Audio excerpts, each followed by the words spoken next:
Bonjour à toutes, bonjour à tous. Nous sommes le 29 mai 2018. Je vais rapprocher mon micro. Je vous le présente, voilà, micro. Alors dites bonjour au micro. Bonjour micro. Voilà. Alors aujourd'hui, une capsule un petit peu rapide après les capsules scientifiques sur la médecine. Tout d'abord, je voudrais remercier ce monsieur qui m'a posé une question hier. En me disant pourquoi vous dites toutes ces horreurs concernant les vaccins. Les vaccins ont éradiqué les maladies. Je voudrais répondre à ce monsieur très gentiment. Monsieur, pourriez-vous me dire quelles sont les maladies que les vaccins ont éradiquées? J'attends votre réponse. Et si vous avez des réponses, vous n'hésitez pas. Et puis, surtout, vous m'apportez des preuves scientifiques de ce que vous avancez, parce que la plupart du temps, vous ne savez rien, et vous répétez bêtement ce qu'on vous a dit, ou ce que votre médecin vous a dit, mais il ne le sait pas. Parce que j'ai discuté avec un médecin à la retraite il y a un mois, et qui m'a tenu exactement le même discours, et quand je lui ai demandé quelles sont les maladies que les vaccins avaient éradiquées, il m'a parlé de la variole, et j'ai dit, malheureusement non, le vaccin contre la variole n'a pas éradiqué la variole, au contraire, il l'a propagée. Ah, alors il a essayé de me donner d'autres maladies, et à chaque fois, on rentrait dans une totale contradiction. Alors, je vous en prie, si vous savez quelles sont les maladies que les vaccins ont éradiquées, je vous en prie, faites-moi communication avec, s'il vous plaît, des preuves scientifiques. Ce n'est pas votre avis qui m'intéresse, c'est la science. Moi, je fais parler la science, alors de votre côté, vous ferez parler la science.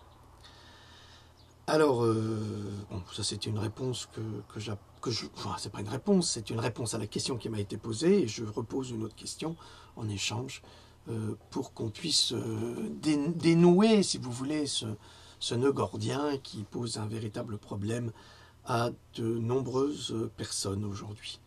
Mais qui n'en pose plus à ces personnes qui sont invalidées, ou qui ont des enfants qui ont des enfants qui sont morts subitement, donc la mort subite du nourrisson, ou qui ont des enfants qui sont devenus autistes, ou tout cela. Donc voilà. Alors à présent, j'aimerais parler d'un homme exceptionnel. Il est sur toutes les lèvres françaises aujourd'hui, et en Alsace particulièrement. On en parle beaucoup. Je parle de M. Mahamoudou. Alors là, vraiment, M. Mahamoudou, il a prouvé une chose. La supériorité de l'Afrique sur les Blancs. Ah, ça, je suis alors là tout à fait émerveillé de voir cet homme qui grimpe au rideau. Enfin là, il a grimpé sur cet immeuble avec une facilité. Vraiment, il a un ordinateur dans le cerveau. C'est un homme extrêmement supérieur qui a été capable de trouver tous les axes sur lesquels s'agripper et monter pour aider un enfant qu'on avait mis à pendre sur une rambarde de balcon.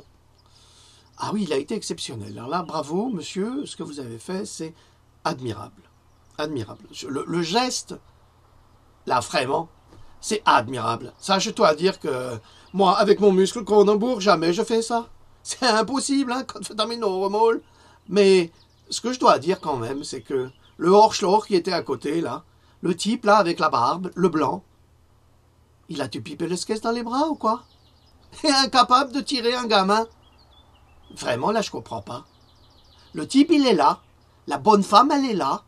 Et vas-y, le gosse, là, il est en train de se suspendre. Attrape-le. Attends, il y a Mahamoudou qui arrive. Il va le sortir de là. Attends, mais vas-y, pousse-le, tire-le, le gamin. Mais je peux pas, tu comprends, j'ai mal dans les bras, j'arrive pas. J'attends que monsieur Mahamoudou arrive pour le tirer tout seul.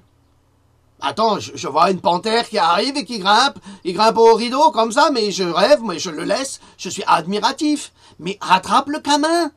Non, je laisse monsieur faire. Il est extraordinaire. Alors sur ce point, extra le mec. Mais alors le blanc, c'est vraiment un pauvre type. Ça, je dois dire qu'il est doué à rien. Il a juste maintenu le gamin, on voit sur les photos et la vidéo, on le voit. Il a juste maintenu le gamin pour que M. Mahamoudou, il arrive, il prenne le gamin tout de suite et le remette dans le balcon. C'est extraordinaire.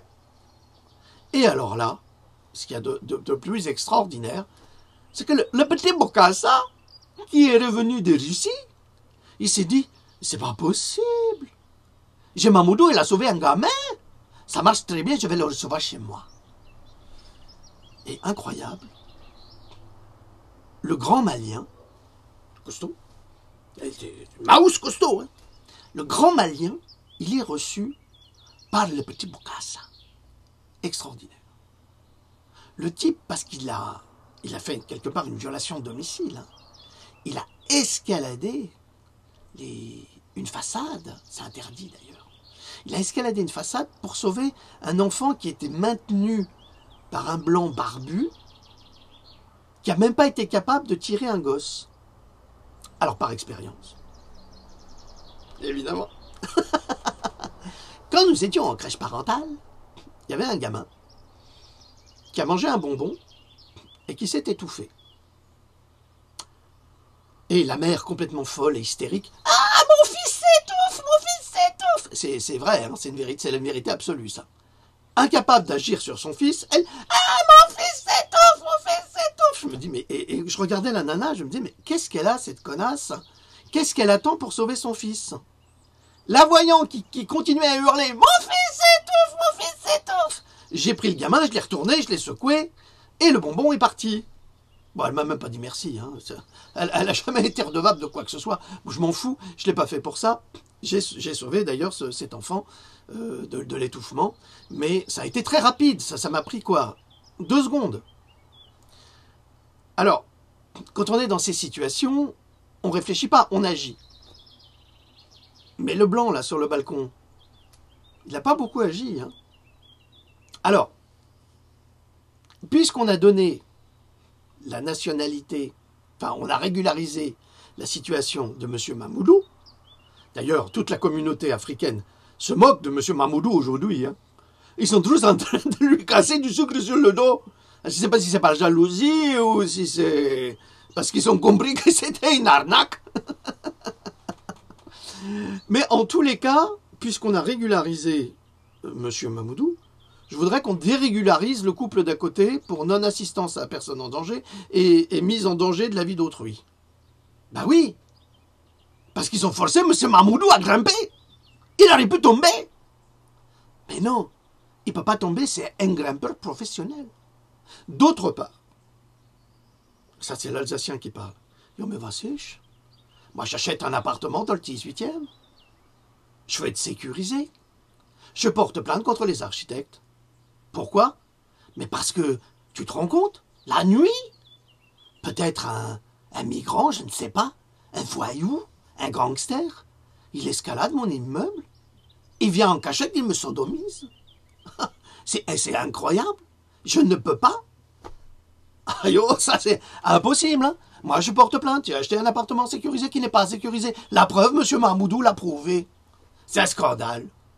Yo, was ist? L'autre, le bibi le skis dans les bras, de Horschlor, là, il est incapable de tirer un camin. Un camin? Il n'est même pas capable de le tirer. Il attend que ce soit le monsieur qui grimpe aux arbres qui le sorte, qui le remonte, en fait. Yo, vas-y, c'est quoi cette histoire? Tu vas où, toi? C'est vraiment bizarre, non? Donc, je voudrais puisqu'on a régularisé monsieur, ben on va dérégulariser l'autre. Parce que c'est pas un héros, lui. Alors, soit c'est un complice, hein, soit c'est un complice, en 2 mots. C'est une vieille blague là-dessus. C'est un vieux couple d'amants qui se rencontrent. Et la dame s'approche du monsieur et fait « Ah, mon vieux complice !» Et le monsieur qui dit « Ah, ma bite aussi, mais j'en fais pas un plat !» C'est des vieilles blagues de potache. Ah, aujourd'hui, c'est potache. Ah, là, on rigole. Ah, on rigole. Donc, c'est quand même extraordinaire parce que il y a des milliers de sans-papiers africains à Paris qui sont employés par toutes les boîtes, toutes les entreprises de bâtiments que je ne nommerai pas, depuis des années. Tout le monde le sait. La police le sait, tout le monde le sait. Ils travaillent, alors, je vais être grossier, mais comme des nègres, ouais, parce que c'est comme ça qu'on les considère. Ils sont sous-payés. on leur donne quand on en a envie, ils vivent dans des taudis qui sont loués à eux, qui leur sont loués par des confrères ou des corps-légionnaires ou qui que ce soit, qui sont des taudis et qui doivent payer, qui vivent dans des conditions sordides et qui mériteraient, eux, d'être régularisés depuis des années, qui ne le sont pas. Alors je voudrais demander à la bande, le petit Bokassa, de nous expliquer pourquoi on va régulariser un homme qui monte à un balcon et qu'on ne va pas régulariser des travailleurs, vraiment des gens qui travaillent, qui s'usent la santé dans des conditions sordides, qui travaillent vraiment difficilement et qui méritent d'être régularisés et qui ne le sont pas. Alors, vous allez voir bientôt, on va jeter les gamins dans la Seine et puis on va s'organiser avec des migrants, des machins, pour les régulariser. Voilà. Alors j'ai entendu encore, là, ça c'est encore un type de la bande, un petit Bokassa, qui dit oui, il faut des élus voilés à l'Assemblée. Alors moi je discute pas, c'est pas ça le problème, mais on est dans une république laïque. Je vous signale que même en Turquie, à l'université, le voile est interdit. Je vous signale que dans des pays comme la Tunisie, dans les lieux publics, les écoles, c'est pareil, le voile est interdit.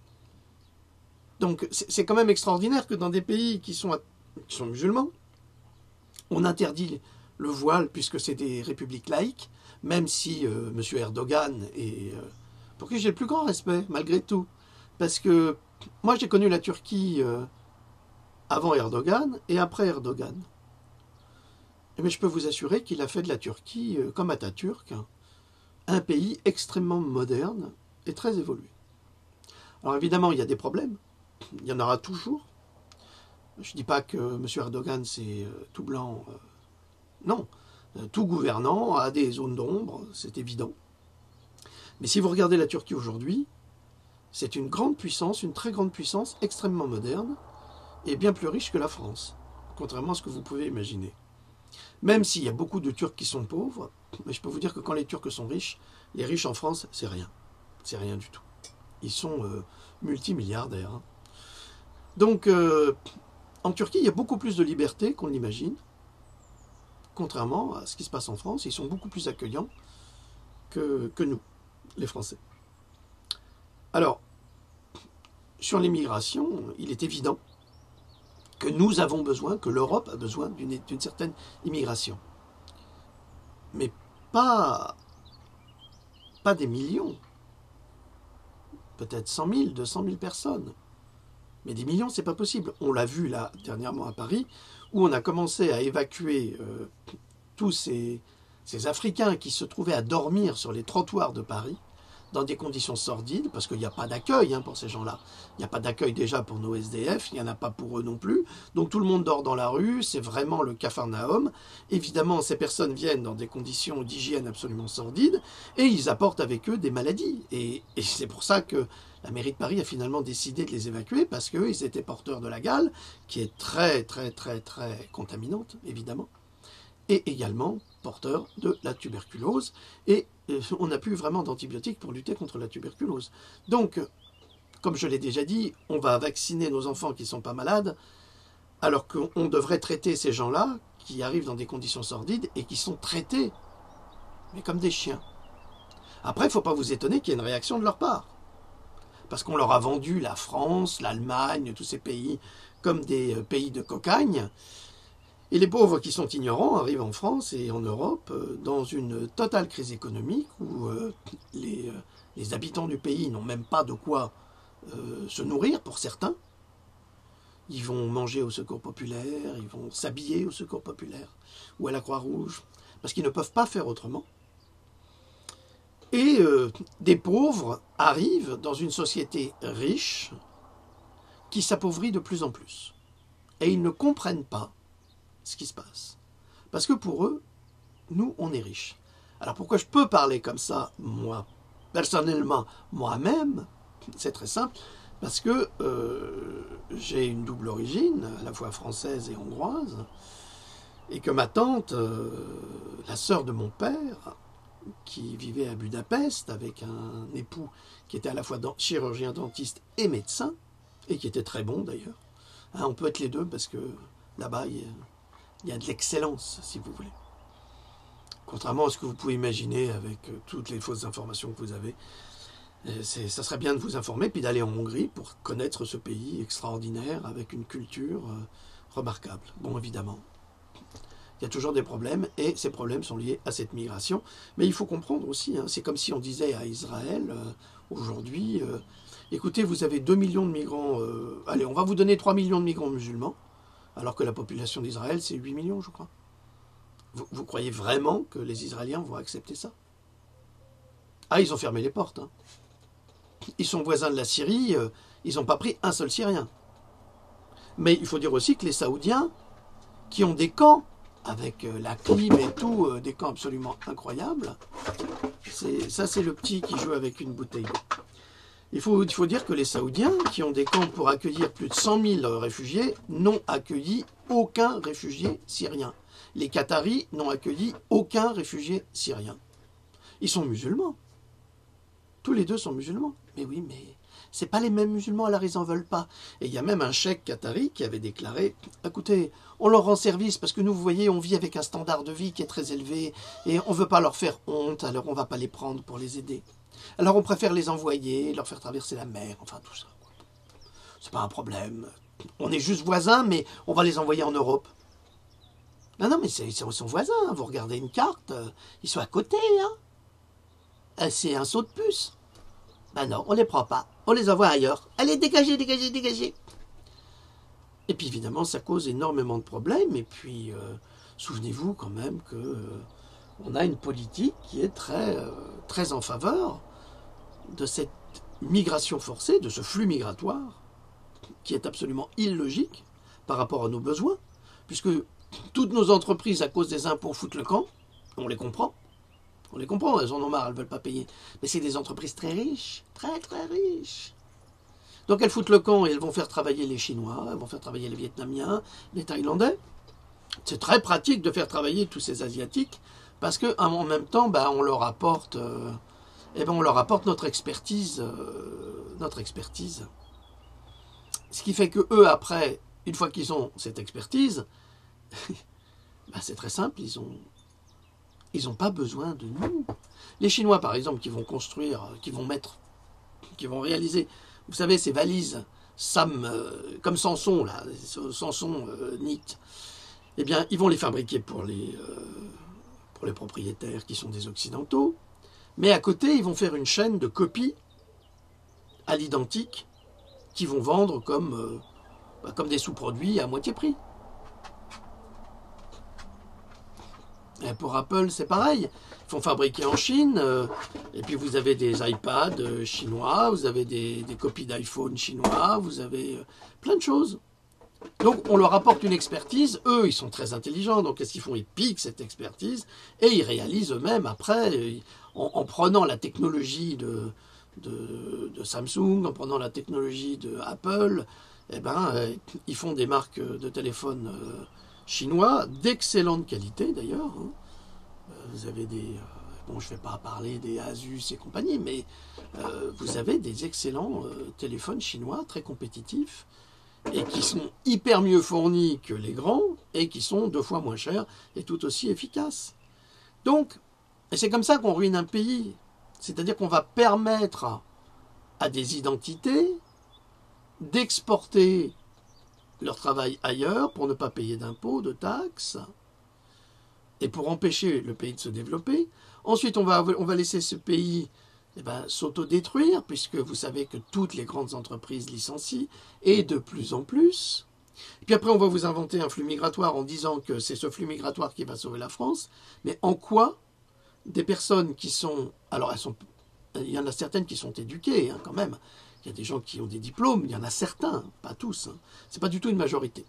Mais, et même ceux qui sont éduqués et qui ont des diplômes, ne peuvent pas exercer leur spécialité. Pourquoi?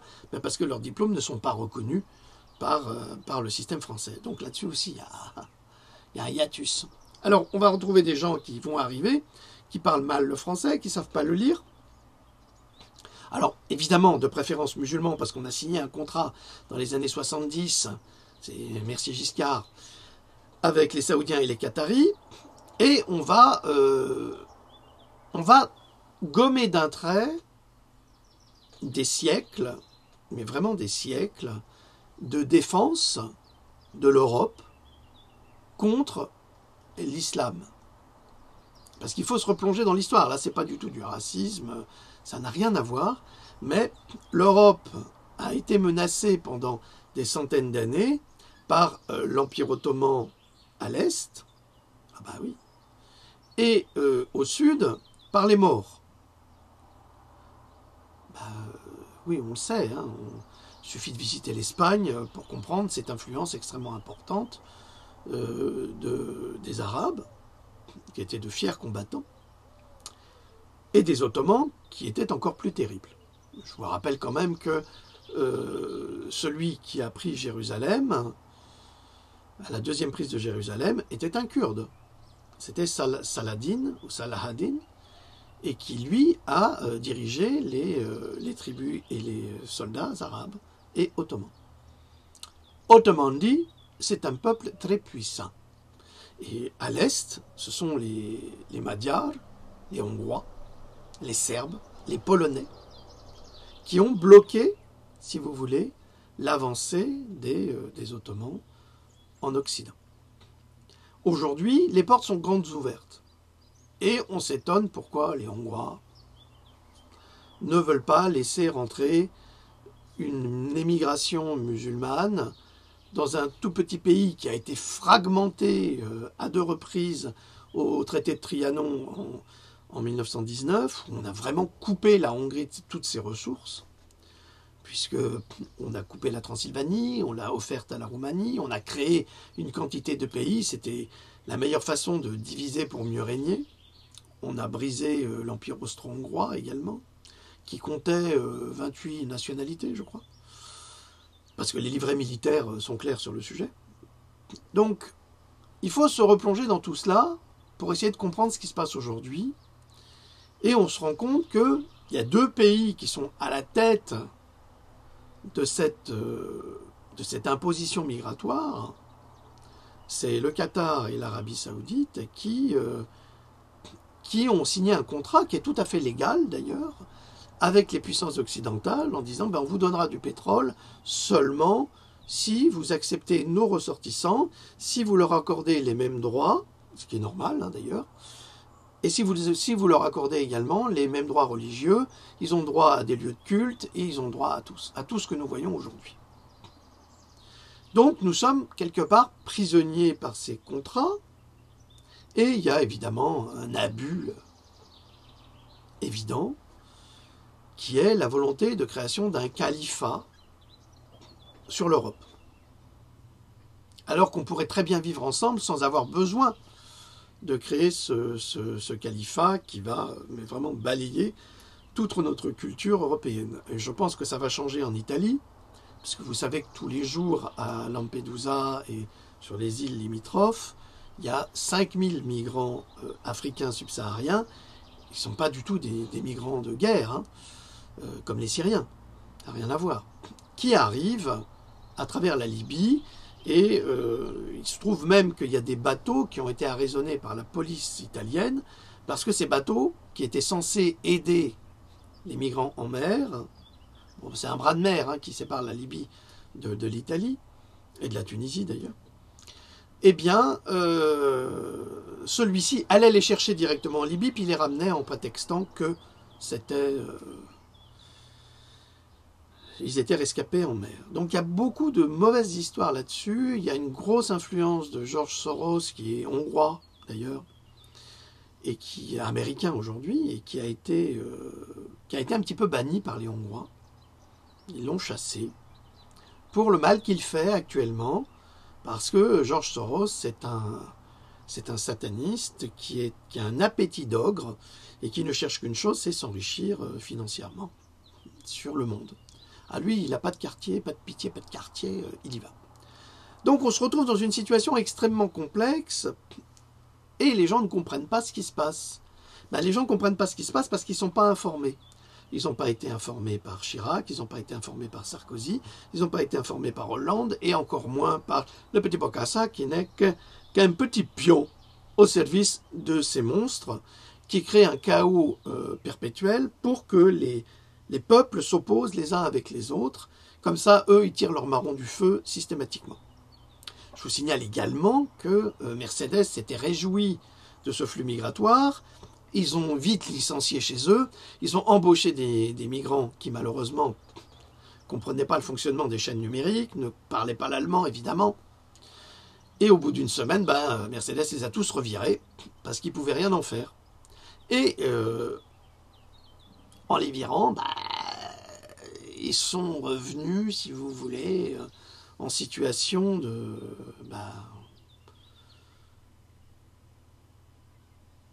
pas capable de travailler dans une société moderne parce qu'ils n'ont pas les bases. Donc c'est à l'État, donc à vous, à nous, de former ces personnes pour leur permettre d'accéder à des travaux, à des emplois que les grandes entreprises ne voudront plus payer. Et comme ça, on paiera ces personnes rien du tout. Le MEDEF, le type du MEDEF, cet affreux bonhomme, avait bien déclaré qu'il faudrait baisser le SMIC. Comme si le SMIC suffisait à survivre. Il y a des smicards français, quelle que soit leur couleur, qui n'arrivent pas à se payer un loyer. Parce que les bailleurs fixent les tarifs de location tellement élevés qu'ils ne peuvent pas se loger.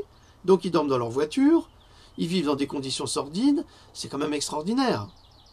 On a créé des logements sociaux pour permettre à des revenus modestes d'accéder à un logement. Aujourd'hui, il y a tellement de revenus modestes qu'il n'y a plus assez de place dans les logements sociaux. Alors qu'est-ce qu'on va faire? On va être obligé de construire. Mais pour construire, il faut des bras. Alors, je ne sais pas si vous avez vu la vidéo de ce pauvre garçon qui est de couleur noire et qui essaye de mettre un fil électrique, et de faire un lasso avec un fil électrique. Et le pauvre, il est désespéré parce qu'il n'y arrive pas. Parce qu'on ne lui a pas montré. Alors évidemment, les gens qui l'ont filmé s'amusent bien de lui, se moquent de lui au lieu de lui montrer. Ce qui n'est pas très malin. Mais c'est pour montrer le niveau à quoi on a affaire. C'est pas du tout une critique, c'est juste un constat. Donc, il faut apprendre à ces gens-là, et ils sont tout à fait doués, parce qu'il y a du génie en Afrique, je l'ai dit hier dans ma capsule, il y a du génie en Afrique qui ne peut pas s'exprimer parce que les puissances occidentales, en fait, font un échange de bons procédés, venez chez nous, et comme ça, nous, on pourra continuer à vous piller. Alors qu'en fait, les Africains devraient prendre conscience de la richesse extraordinaire de l'Afrique, et de tous les pays d'Afrique. Vous avez des ressources naturelles, alors les diamants, le pétrole, l'uranium, le gaz, enfin, vous vous étonnez pas pourquoi il y a tous ces problèmes de terrorisme en Afrique, c'est uniquement parce que vous avez des grandes sociétés françaises qui sont là-bas pour exploiter, puis vous avez des sociétés américaines, puis vous avez les Libanais qui sont là également, et qui font du commerce du bois depuis toujours, et qui sont les maîtres du commerce du bois, que BHL connaît très bien, parce qu'il en fait partie lui aussi, bon, une petite partie. Donc vous avez, le monde s'enrichit sur l'Afrique, et on la laisse misérable. Alors que l'Afrique pourrait être un pays de cocagne, on peut transformer les déserts en oasis, on peut faire énormément de choses, mais on ne veut pas. On peut mettre des panneaux solaires sur ces déserts africains et chauffer la planète entière. Ah oui, on peut le faire. On peut le faire. Et on peut dire non au pétrole. Mais on ne veut pas dire non au pétrole parce que nous sommes achetés, nous avons été corrompus, et nos gouvernants ont été corrompus justement par les vendeurs de pétrole. Donc il faut se replonger un petit peu dans toute cette géopolitique pour comprendre exactement ce qui se passe et les grandes faveurs, les ponts d'or que dresse aujourd'hui le président Petit Bokassa, l'empereur des mouches présentement lui-même, à l'Afrique islamisée. Alors je suis inquiet, et il y a de quoi être inquiet, parce qu'il y a de plus en plus de problèmes sociaux. alors qu'on peut très bien vivre en harmonie les uns avec les autres, mais il y a beaucoup d'intolérance. Et l'intolérance, elle arrive. Alors que les Français, en général, sont plutôt tolérants. Ah ben moi, je le vois. Hein. Je le vois en France, il y a beaucoup de tolérance avec les musulmans, beaucoup. Ça vit très bien ensemble. Ça vit très bien ensemble dans les banlieues, ça vit très bien ensemble. Hein.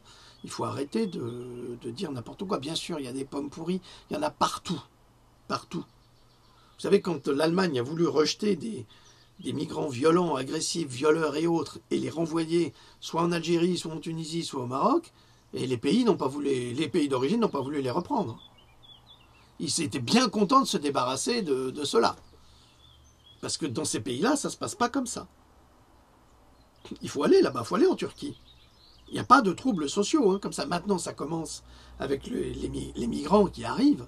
Quoique, en Turquie, bon, j'ai des informations parce que j'ai des amis turcs et qui me parlent de ce qui se passe et qui sont très lucides et qui me disent, bon, on a quand même eu un peu de chance parce qu'on a récupéré des réfugiés syriens qui avaient beaucoup d'argent et qui sont des commerçants hors pair et qui s'installent et qui commencent à prendre vraiment le pas sur les commerçants turcs.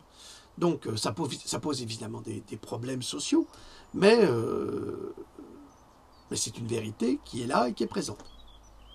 Donc moi, je vous encourage à vous informer, je vous encourage à voyager, je vous encourage à visiter la Turquie, qui est un pays de culture extraordinaire, absolument remarquable.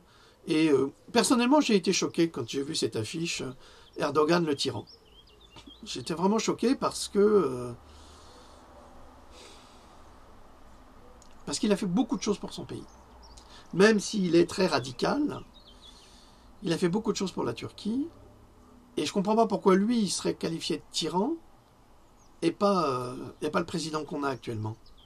Quand vous voyez ce qu'il fait subir à nos enfants, quand vous voyez qu'il est en train de détruire toutes les lois sociales à cause du flux migratoire pour justement qu'il n'y ait plus de droits sociaux et des droits du travail pour ces gens qui arrivent, qu'on va payer 2 € de l'heure, mais essayez de réaliser ce qui va se passer.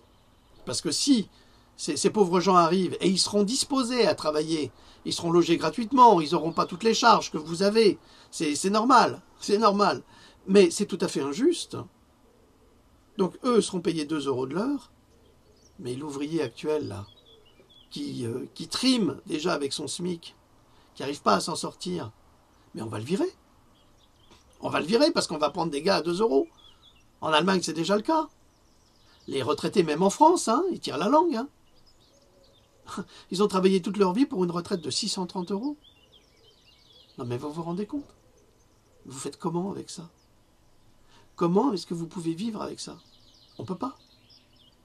Et quand on est vieux, on a des problèmes de santé, on a des frais de santé. Oui, la sécurité sociale, oui c'est ça. Elle vous pousse dans le trou, comme ça, il n'y a plus à vous payer. Donc c'est très très compliqué ce qui se passe aujourd'hui, et il serait temps, vraiment, de reprendre ce pays en main et de faire les choses correctement. C'est-à-dire accepter une immigration, oui absolument, à l'accepter, mais pas à hauteur de plusieurs millions. Parce qu'on ne peut pas gérer cela. C'est impossible, c'est le chaos assuré. Les Hongrois l'ont compris, les Tchèques l'ont compris, les Polonais l'ont compris, ils l'ont tous compris. Il n'y a que les Français qui ne comprennent pas ce qui se passe. Et c'est vraiment dommage, parce que nos élites sont des élites félonnes. Regardez la bande de Petit Bocassa, mais il n'y a que des crétins. Il n'y a que des crétins et des traîtres à la patrie. Mais comme Sarkozy a supprimé dans un article de loi la traîtrise du président, eh ben c'est très très pratique parce que le Petit Bocassa, il peut faire tout ce qu'il veut, il ne sera jamais jugé. Enfin si, il sera jugé par le Très-Haut, un jour, bientôt, c'est sûr. Bon allez, je crois qu'on va arrêter là. Hein, je vous rappelle que on a régularisé un héros, mais je demande à ce qu'on dérégularise une couille molle, parce que franchement, le type qui est même pas capable de tirer un gamin même pas capable de tirer un gamin alors qu'il le tient, alors je sais pas, ça pue la mise en scène, ça. Ça pue la mise en scène. Et alors c'est très très indigne de la part de la bande à qui vous savez, parce que mettre en danger la vie d'un enfant, je ne sais pas si vous avez déjà vu les enfants, quand ils escaladent leur barrière de sécurité, ils ne restent pas suspendus 3 minutes. Hein. Ils ne peuvent pas, ils n'ont pas la force de ça. Attendez, c'est pas Musclor, hein, c'est pas Spider-Man. Hein. Faut arrêter là. Donc là, il y a vraiment quelque chose qui pue. Ça pue. Ça pue la manipulation. Et ça montre vraiment que ce gouvernement est odieux, immonde, et qu'il est prêt à tout, mais à tout, pour faire croire que ce sont des gens bien. Et moi, ça me donne juste envie de vomir. Mais,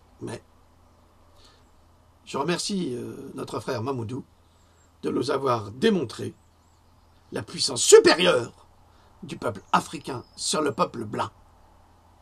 Ah oui, parce que athlétiquement, putain le mec, champion du monde. Bravo. Bravo. On va l'inscrire aux Jeux Olympiques. Hein. Montée de corde, il va battre tout le monde, hein, le mec.